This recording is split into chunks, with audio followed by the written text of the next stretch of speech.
안녕하세요. 매일 새로운 사연을 전하는 읽어주는 사연 라디오입니다. 구독과 좋아요, 많은 공유 부탁드립니다. 오늘의 사연 시작하겠습니다. 안녕하세요. 미용실을 운영하며 딸 하나를 키우고 있는 30대 여성입니다. 고등학생 때부터 진작에 미용 쪽으로 진로를 잡았으니 벌써 16년째 이 일을 하고 있고요. 사실 처음에 미용을 하겠다고 부모님한테 말씀드렸을 때 두 분 다 얼마나 반대를 하셨는지 몰라요.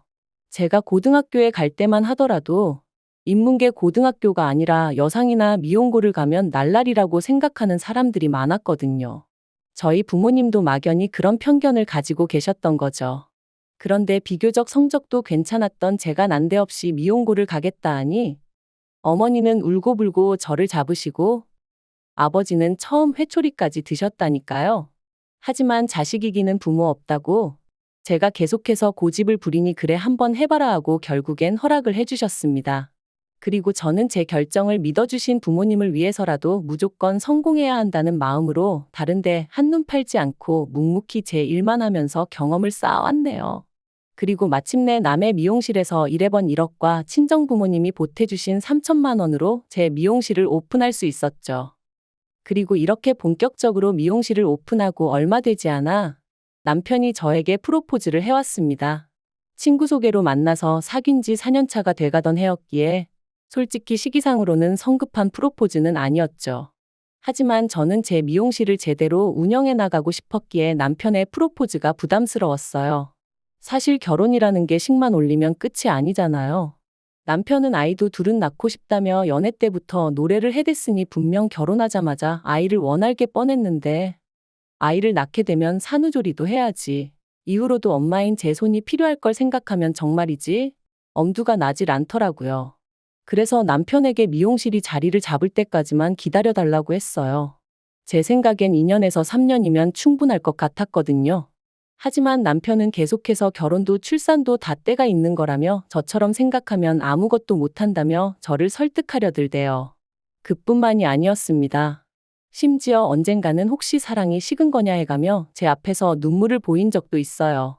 그러니 더는 그런 남편을 밀어낼 수가 없었고 그렇게 부부의 연을 맺게 되었죠.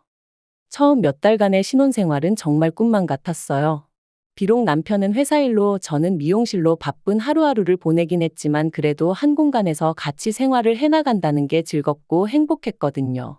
그리고 결혼한 지 1년 만에 조심한다고 했는데도 결국 임신을 했습니다.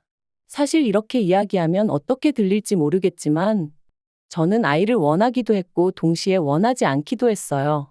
무슨 말이냐 하면 남편과의 결혼 생활이 만족스러웠으니 아이까지 있으면 얼마나 더 행복할까 싶으면서도 동시에 미용실을 생각하면 지금 아이를 갖는 건 타이밍이 좋지 않다 뭐 그런 고민을 했던 거지요. 하지만 임신이라는 게 제가 원하는 대로 되는 건 아니잖아요. 결국 12월 크리스마스를 앞두고 저는 제 임신 사실을 알게 되었고 그때는 언제 내가 고민을 했었나 싶을 정도로 감격스러울 뿐이었습니다. 그런데 제 임신 소식을 듣고 무척이나 기뻐하시던 친정 부모님과 달리 시부모님 특히 어머님의 반응은 냉랭하기 짝이 없었습니다. 제가 무슨 말을 한 것도 아닌데 일 핑계로 당신한테 아이를 맡길 생각이라면 꿈도 꾸지 말라는 식으로 말씀을 하셨으니까요. 그리고 저는 그럴 생각이 정말 요만큼도 없었기 때문에 그런 어머님의 말씀이 서운하기보다는 어이가 없을 뿐이었지요. 사실 어머님과 저는 시작부터 사이가 좋지가 않았어요. 어머님께선 상견례 자리에서 저와 저희 친정부모님한테 대놓고 무려 4년제씩이나 졸업한 내 아들이 프로포즈를 했는데 그걸 제가 거절했다는 이야기를 듣고 기도 안 차대요. 하고는 불평을 하셨고 그런 이야기를 듣고 화가 나신 저희 친정어머니께서 정말 속상하셨겠어요. 저희도 그쪽 아드님이 결혼 좀 해달라고 저희 딸 앞에서 울었다는 이야기를 듣고는 얼마나 당혹스러웠는지 몰라요. 하시며 한 방 먹이셨거든요. 정말이지 그때를 생각하면 지금도 가시방석에 앉은 듯 마음이 불편해진다니까요. 그리고 어머님께선 이후로 저희 친정어머니가 당신 앞에서 거들먹거렸느니 어쩌니 하시며 번번이 싫은 소리를 하셨으니 아무리 제가 힘없는 며느리의 입장이었다지만 그런 이야기를 듣고 가만히 있을 수가 있었겠어요. 결국 참다 못한 제가 어머님께 어머님도 누가 어머님 앞에서 어머님 아들 흠잡으면 싫으시잖아요. 저희 친정어머니도 그래서 그러셨던 거니 이해 좀 해주세요. 하고 한마디 했습니다. 그러니까 이제 제가 저희 어머니 닮아서 상대가 누구건 간에 하고 싶은 말은 다 하고 산다고 아주 웃기지도 않는 집구석이네 어쩌네 하시더니 급기야는 대놓고 저를 무시하고 깔보기까지 하셔서 저도 마음이 많이 상한 상황이었거든요. 그런데 그런 와중에 대뜸 애 안 봐준다 소리까지 하시니 제가 얼마나 어이가 없었겠어요. 심지어 다른 시댁에선 산후조리원비도 주고 그런다던데 그런 건 물론 바라지도 않았지만 이런 방구도 없으셨으면서 말해요. 그래서 저도 걱정 마시라고 어머님한텐 부탁 안 드린다 했네요. 그리고 어느덧 시간이 흘러 출산 예정일까지 한 달도 남기지 않았던 때 어머님의 생신이 있었습니다. 저는 남편에게 나는 안 갈 테니 당신하고 신우하고 챙겨드리라 했고 남편도 알겠다고 했어요. 그런데 어머님께서 그런 법이 어딨느냐 하시며 그래도 얼굴은 비추고 가는 게 예의 아니냐 하시대요. 신우도 하는 말이 어머님이 음식을 하라는 것도 아니고 와서 다 같이 축하하고 밥이나 한 끼 먹고 가라는 건데 그것도 어렵냐며 싫은 티를 냈고요. 그래서 결국 울며 겨자 먹기로 시댁에 갔습니다. 그런데 막상 도착하니까 어이가 없었어요. 왜냐하면 정말 먹을 거라곤 하나 되어 있는 게 없었거든요. 혹시나 싶어 그나마 제가 그 와중에 갈비를 좀 재워갔으니 망정이지 어떻게 미역국 하나 준비가 안 되어 있느냔 말이죠. 하지만 저를 정말 어이없게 한 건 그것만이 아니었어요. 결국 제가 준비해간 갈비에 냉장고에 있던 밑반찬 몇 가지를 꺼내 식사를 시작하고 이런저런 대화가 오가던 때였습니다. 대뜸 어머님이 저더러 산후조리는 어떻게 할 거냐고 물으시대요. 그래서 제가 산후조리원에 가서 해야죠 하고 대답했어요. 요즘 산후조리원 안 가는 사람이 없고 어머님도 신우가 첫째 낳을 때 다녀왔으니 아실 텐데 왜 이런 질문을 하시나 싶었고요. 그런데 어머님께서 저더러 산후조리원에 간다고 100% 몸이 회복돼서 나오는 것도 아닌데 돈 아깝다며 그런 건 원래 친정어머니가 해주는 거라고 친정에 가서 몸조리를 하는 건 어떻겠냐대요. 그래서 제가 신우도 여기 와서 산후조리했냐고 물었습니다. 어머님 당황하시라고 그런 질문을 했다기보단 어머님이 하시는 말씀하고 행동이 따로 노니까 약간 짜증이 나서 반항심에 여쭤본 거였죠. 그리고 그런 제 질문에 어머님은 그때야 뭘 몰라서 보내신 거고 보내보니까 가도 별거 없구나 싶어서 저한테 가지 말라고 하는 거라나요? 그런 어머님의 대답에 신경질도 나고 그래서 저도 어머님더러 그럼 뭐 다른 사람들은 다 바보라서 그 비싼 돈을 주고 산후조리원을 가겠냐고 받아쳤습니다. 다들 뭐가 달라도 다르니까 비싸도 2주고 3주고 가 있는 거 아니겠냐고요. 그리고는 그 말을 하지 말았어야 했는데 홧김에 그만 친정어머니가 산후조리에 쓰라고 2천만 원을 주셨단 이야기를 해버렸어요. 사실 친정어머니께서 제가 대학도 안 갔지 시집 갈 때도 제가 제 힘으로 갔지. 그러니까 이래저래 못 해주신 게 마음에 걸리셨던 모양이에요. 그래서 제가 임신한 걸 아셨을 땐 산후조리원비만큼은 꼭 해주고 싶으셨다 하시더라고요. 그리고는 그렇게 현금 2천만 원이 든 통장을 저에게 주셨고 당연히 저는 산후조리원이 이렇게 비싸지는 않으니 이렇게 많이 안 주셔도 된다고 했는데 친정부모님 두 분 다 부모 마음이 그런 게 아니라며 쓸 만큼 쓰고 나머지는 가지고 있다 나중에 요긴하게 쓰라셨어요. 그래서 저는 이 돈은 시부모님은 물론이고 남편에게도 숨길 생각이었는데 아무튼 방정맞은 제 입을 탓해야 했죠. 2천만 원이란 소리에 어머님의 눈이 휘둥그레해지더니 저더러 정말 그 돈을 다 산후조리원에 쓸 거냐 되물으셨습니다. 그리고 아차 싶었던 저는 산후조리원비로도 쓰고 필요할 때 요긴하게 써야죠 하고 대충 둘러대긴 했지만 제 이야기는 더 이상 어머님 귀에는 들리지 않는 눈치였네요. 그리고 그렇게 집에 돌아온 지 이틀째 되던 날 어머님이 전화를 해오셔서는 하시는 말씀이 당신이 곰곰이 생각을 해봤는데 역시나 산후조리원을 가는 건 아까운 것 같다며 대신 당신이 산후조리를 해주시겠다셨습니다. 그래도 아무렴 할머니가 낫지 생판남이 낫겠냐면서 말해요. 그리고 저는 그런 어머님의 말씀에 너무 당황한 나머지 돌려물을 생각도 못하고 갑자기 왜 그러시냐고 대놓고 물었어요. 분명히 임신 소식을 알렸을 때만 하더라도 제가 무슨 말을 하기도 전에 애는 못 봐준다며 사람을 무안하게 하셨던 분이셨으니까요. 하지만 어머님께선 계속해서 당신이 해줄 건 없고 애라도 봐주고 싶어 그런다며 고집을 피우셨는데 솔직히 저랑 어머님이랑 평소에 사이가 좋았다면 어머님의 그런 말씀이 조금은 애틋하게 그리고 감사하게 들렸을지도 모르겠습니다. 하지만 전혀 그런 관계가 아니었다 보니 어머님이 그렇게 나오시는 게 불편하기만 했네요. 그리고 까놓고 말해서 어머님께 제 산후조리를 맡기면 하다못해 제가 어머님한테 안마라도 한번 시원하게 받을 수 있겠나 싶더라고요. 어머님이 저희 살림을 해주시는 것도 싫지만 해주신다고 한들 그 사이에 제가 마음 편하게 잠을 잘 수도 없을 테고요. 게다가 어쨌든 그렇게 저희 집에 와 계신다 치면 설령 어머님께서 안 받는다 하셔도 제가 돈을 안 드릴 수가 있냔 말이죠. 결국 돈은 돈대로 쓰고 몸조리는 하나도 못할 게 뻔했습니다. 그래서 제가 어머님더러 산후조리만큼은 제가 알아서 하겠다고 했어요. 요새는 출산하는 병원에서 소개도 해주니 걱정 안 하셔도 된다고요.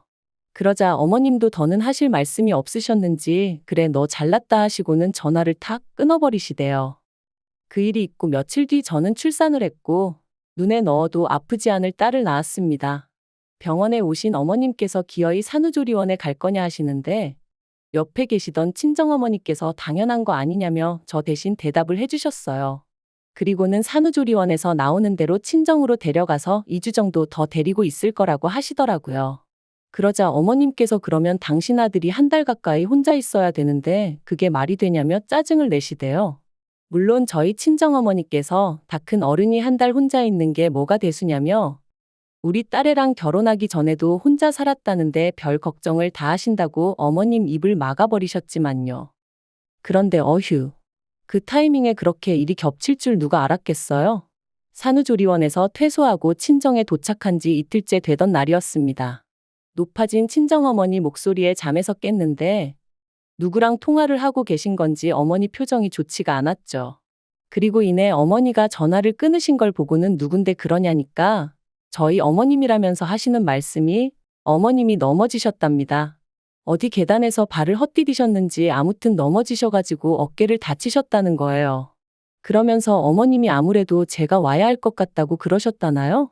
당신 수발 들 사람이 마땅치 않다면서 말이죠. 그리고 친정어머니는 그런 어머님에게 지금 내 딸이 여기 놀러와 있냐고 생각이 왜 이렇게 짧으시냐고 화를 내셨던 거고요. 아무리 어머님이시라지만 어찌나 어이가 없던지. 하지만 한편으론 정말 안 가도 되나 싶대요. 그래서 친정어머니께 괜찮을까 하니까 저더러 네 몸은 네가 챙겨야 되는 거라며 여자가 산후조리를 잘못하면 평생 힘들다고 그쪽은 신경 쓸 것도 없다셨어요. 그리고 그 집에 자식이 없냐고 네 서방 있고 네 신우도 있는데 뭐가 문제냐 그러시는데 듣고 보니 정말 다 맞는 말인 거죠. 심지어 신우는 일을 하는 것도 아닌데 왜 피 한 방울 안 섞인 며느리를 찾으시는 건지. 아무튼 그래서 에라 모르겠다 생각하고 안 갔어요. 그리고 이후로 이 일로 인해 두고두고 어머님한테 술상 위 안주거리 마냥 씹히고 또 씹혔네요. 친척분들한테도 어찌나 제 욕을 해대셨는지 정말 결혼식 때나 한번 배웠던 먼 친척분이 저더러 네 시애미한테 잘하라고 그러면 못 쓴다고 문자를 다 보내셨더라니까요. 그리고 이후로 시간은 흘러 어느덧 저희 애는 2살이 되었고 신우도 둘째의 출산을 코앞에 두고 있었어요. 솔직히 저랑은 크게 관계 있는 일이라고는 느껴지지 않았다 보니 저는 별 생각은 없었고요. 그런데 하루는 어머님께서 연락도 없이 저희 애가 보고 싶어 왔다는 핑계로 저희 집에 오셔서는 신우 출산 선물로 뭘 해줄 거냐입니다. 벙찌더라고요. 왜냐하면 저 출산했을 때 시부모님한테도 신우한테도 정말 1,000원짜리 하나 뭐 받은 게 없었거든요. 당시 어머님 어깨 다치시고 어쩌고 하면서 저 애 낳고 그런 건 다 유야무야 되는 통에 말이죠. 하지만 솔직히 생각하기에 선물이든 뭐든 해주려는 마음 있고 생각 있었으면 언제라도 얼마든지 해줄 수 있었을 텐데. 아무튼 시댁 쪽에선 남편을 제외하곤 누구 하나 뭐 필요한 거 없냐 물어본 사람이 없었습니다. 그런데 이제 와서 신우 출산 선물이라니. 그것도 대놓고 물어보시니 제가 어처구니가 없을 수밖에 없었죠. 그래서 그럴 여유도 없고 저도 받은 게 없다고 솔직히 말씀드렸습니다. 그랬더니 어머님이 뒷부분은 못 들은 척 하시고는 너 그때 네 친정엄마가 준 돈 벌써 다 썼냐는 거예요. 불여 2년이나 지난 상황에 그 돈을 어머님이 들먹이시니 황당하기도 하고 어이가 없었습니다. 그래서 그게 왜 궁금하시냐? 신우 출산하고는 상관없는 돈이라고 딱 잘라 선을 그었어요. 참고로 이 무렵에는 저도 어느 정도는 뻔뻔해졌다고 해야 할지. 어머님이 터무니없는 말씀을 하실 때는 딱 거절할 수 있는 정도는 되었었네요. 아무튼 제가 그렇게 나가니 어머님이 저더러 너 참 인정머리 없다 하시고는 네 신우도 산후조리원에 가야 할 거 아니냐 그러셨습니다. 그런데 심해부가 실직하고 벌이도 없고 그쪽 시댁도 형편이 어렵다 하니 어쩌겠냐고. 우리가 좀 도와줘야지 하시는데. 그래서 어머님께 저 임신했을 때는 산후조리원 돈 아깝다며 산후조리원 가기 직전까지 사람을 못 가게 막으시더니 왜 지금은 또 이렇게 산후조리원에 목을 매시냐 했어요.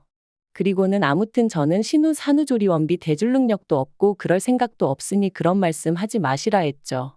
그랬더니 미용실에 요새 손님도 바글바글하다면서 어쩌면 이렇게 매정하냐 하시며 급기야 화를 내시는 거예요. 그리고는 잔소리 말고 다음 주까지 일단 1,000만 원 만들어 오라고. 그러면 그걸로 제가 그동안 어머님한테 제대로 못 해드린 거 없던 일로 해주시겠다대요. 그리고 이 일로 저와 남편은 결국 부부싸움까지 하게 되었습니다. 어머님이 댁으로 돌아가신 이후로 분을 삭힐 수 없던 제가 남편에게 연락을 했거든요. 어머님이 신우 산후조리원비를 나더러 내놓으라는데 이게 말이 되냐며 당신이 어머님한테 얘기 좀 하라고 제가 막 하소연을 했죠. 그런데 수화기 너머로 남편이 보인 반응은 어째 뜨뜻미지근하더니 퇴근하고 와서는 저를 붙들고 하는 말이 가관이었습니다. 저더러 이제 애엄마도 되었고 하니 좀 느긋하고 인자한 마음을 가지라며 그 돈 다 손에 쥐고 뭐 할 거냐고. 그러지 말고 이참에 좀 베풀면 좋잖아. 그러는 거예요. 그러면서 결혼할 때 자기 집에서 크게 뭐 해오라고 요구한 것도 없고 그때 제가 어머님 병간호 나 몰라라 할 때도 신우가 저 대신 어머님 병수발을 들었으니 좋게 좋게 넘어갈 수 있었던 거고. 게다가 미용실 때문에 명절에 다른 사람들은 2박 3일 일할 거 저는 1박 2일만 하지 않았냐면서 그게 다 어머님이랑 신우가 그래도 한 가족이라고 제 허물을 덮어줬으니 가능했던 거라나요? 그리고는 원래 가족은 그렇게 돕고 사는 거네 어쩌네 하는데 정말이지 뒷목 잡고 쓰러질 것 같더라니까요.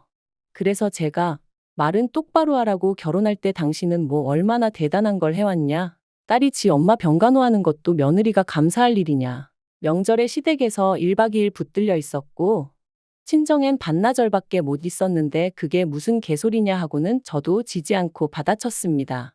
그리고는 남편은 개소리에 꽂혀가지고는 남편이 말하는데 개소리라니 말이 심하다며 그걸로 또 난리. 진짜 제가 다 적을 수가 없어서 그렇지 개싸움도 그런 개싸움이 없었다니까요. 그리고 결국 이 일은 부부싸움에서 그치지 않고 양가 부모님들의 싸움으로 번져버렸습니다. 남편이 촉새마냥 저랑 싸운 걸 어머님한테 말씀드렸고 어머님은 이게 다 제가 가정교육을 못 받고 대학을 안 나와 그런 거라며 저희 친정어머니한테 연락을 하셨으니까요. 그리고 그 사실을 알게 된 저는 평소에 저희 친정부모님을 얼마나 우습게 생각했으면 번번이 다이렉트로 연락을 하시냐고 어머님에게 소리를 질렀습니다. 그리고는 친정부모님더러 이혼 생각하고 있으니까 혹시나 딸 가진 죄인이니 뭐니 그런 생각은 하지 마시고 하고 싶은 말씀이 있으시면 다 하시라고 그랬네요. 물론 제가 그런다고 다 하실 분들은 아니셨지만요. 아무튼 그렇게 양쪽 어른들까지 감정이 상해버리고 나니 상황 자체가 완전히 수습불가로 돌아서 버렸어요. 그래서 당시에는 이혼도 오히려 수월하게 할 수 있었고요. 그런데 이혼하고 완전히 남남이 된 지 반년쯤 되었을까? 1년에 4번 아이를 보여주기로 되어 있었기에 어쩔 수 없이 남편과 마주하게 되었는데 남편이 묻지도 않았는데 자기 집 이야기를 주절주절 떠들어대더군요. 듣자하니 신우는 심해부랑 이혼했고 어머님은 어깨가 다시 안 좋아지셔서 지금은 아예 오른쪽 팔은 거의 쓰지 못하시는 상황이라고요. 그래서 제가 안 됐네 한마디 하니까 남편이 기껏 한다는 소리가 이게 다 그때 제가 병간호를 안 해드려서 그렇답니다. 자기 누나 성격 알지 않냐고 거긴 저처럼 야무지지가 못하다며 그 당시 저만 제때 와서 어머니를 돌봐드렸어도 지금 저 지경까지는 안 되셨을 거라나요? 그리고는 자기한테 뭐 미안한 감정이 없냐 하더니 애를 생각해서라도 다시 합치면 안 되겠냐입니다. 그러면 자기는 자기대로 저희 부모님한테 못 해드린 거 자기가 아들이다 생각하고 해드릴 거니까 저도 저대로 어머님 좀 보살펴드릴 순 없겠냐고. 자기 정말 반성 많이 했다면서 뭐든지 처음이 어렵지 두 번째는 할만한 거네 어쩌네. 당연히 말 같지도 않아서 애 앞에서 개망신당하기 싫으면 입 다물라고 했어요. 처음부터 학벌 가지고 사람 무시하고 결혼한 이후로는 어떻게든 며느리 돈이나 빼먹으려고 하고 정말 상종 못할 인간들 아닌가요? 사실 친정 부모님이 여러 가지로 도움을 주고 계시곤 있지만 그래도 여자 혼자의 몸으로 돈 벌고 애도 키우고 하는 게 쉬운 일은 결코 아니에요. 하지만 만약에 제가 결단을 내리지 못하고 계속 이리저리 끌려다니며 살았다면 지금의 이 자유로움과 행복 그리고 만족감은 결코 느끼지 못했을 겁니다. 혹시나 이혼녀라는 그 타이틀이 무서워 결단을 내리지 못하는 분이 계시다면 이혼한다고 세상이 어떻게 되는 거 아니라는 거, 이혼은 행복으로 가는 지름길의 또 다른 이름이라는 걸 꼭 말씀드리고 싶네요. 나의 행복은 내가 만들어가는 거라는 거, 그것만 기억하세요. 긴 이야기 들어주셔서 감사합니다. 오늘의 사연은 여기까지입니다. 구독과 좋아요, 알람 설정해주시면 앞으로 더 좋은 사연으로 찾아오겠습니다. 감사합니다.